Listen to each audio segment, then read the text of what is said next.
This is how to assemble the GRC 250G. First, you'll start by installing all four wheels. Start by sliding the axle bolt through the wheel, followed by the washer, and insert the axle bolt assembly into the frame. Lock the axle bolt in place by sliding the cotter pin through the frame and axle, then bending the cotter pin to prevent it from sliding out. Repeat this on all four tires. Now you'll insert the plastic storage tray into the bottom of the hose reel.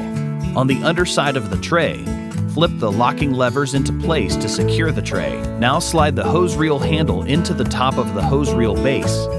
Push the bolts through and tighten the nuts.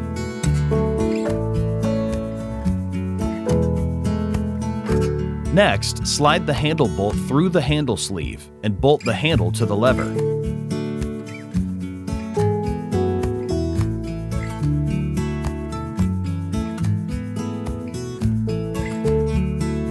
Take the supplied leader hose and tighten it to the outside of the hose reel.